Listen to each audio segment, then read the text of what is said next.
So let's begin. When most of us hear the word chocolate, we picture a bar, a box of bonbons, or a bunny. The verb that comes to mind is probably eat, not drink, and the most adjective would seem to be sweet.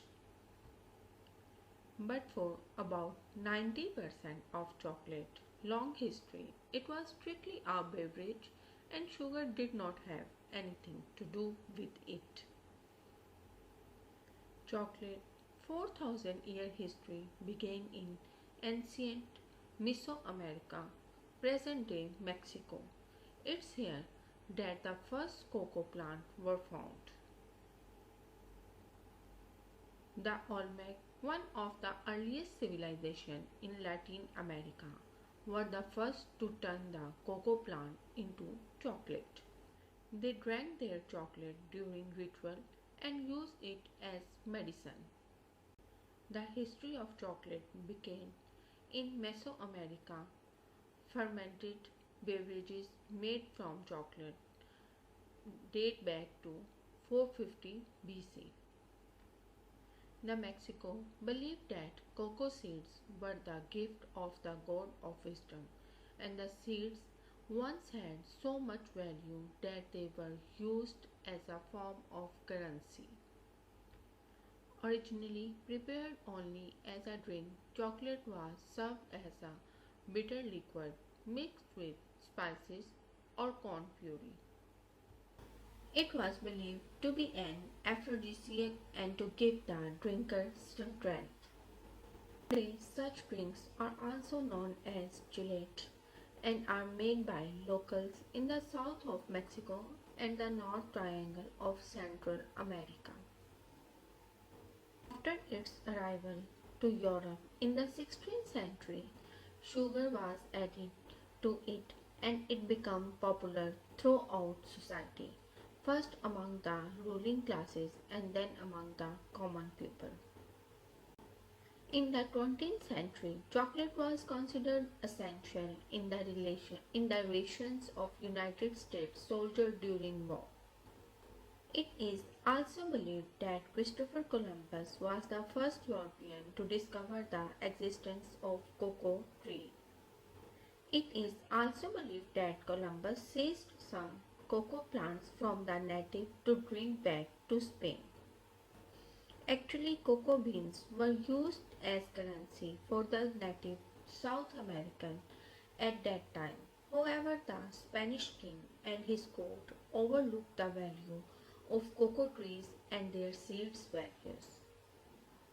Not until 20 years later, when Columbus followed exploring the Spain's Hernando Cortes, who realized a potential commercial value in the beans when he learned more from the colonized countries such as Honduras. Cocoa pods grow in a wide range of colors from pale yellow to bright green, all the way to dark purple or crimson. Cultivating of the cocoa was not an easy process. Part of this was because cocoa trees in their natural environment grow to 60 feet tall or more. It's hard to pin down exactly when chocolate was born, but it's clear that it was cherished from the start.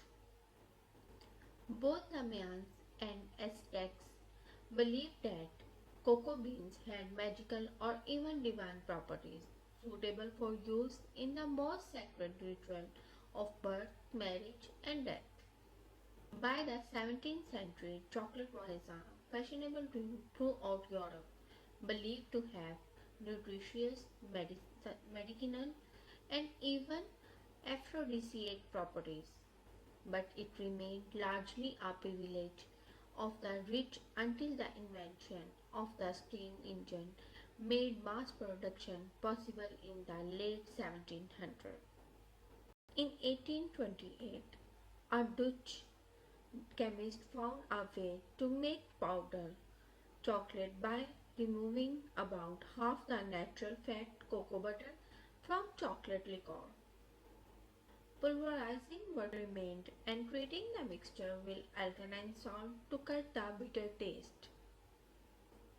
His product became known as Dutch cocoa, and it soon led to the creation of solid chocolate. The creation of the first modern chocolate bar is credited to Joseph Fry, who in 1847 discovered that he could make a moldable chocolate paste by adding melting cocoa butter back into Dutch cocoa.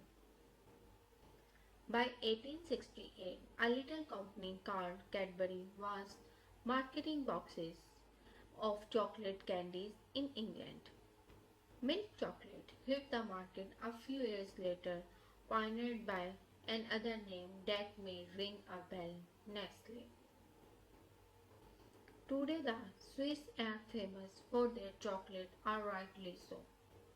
In the late 19th century, they developed a number of processes that contributed greatly to creating the solid chocolate candy that we all enjoy today.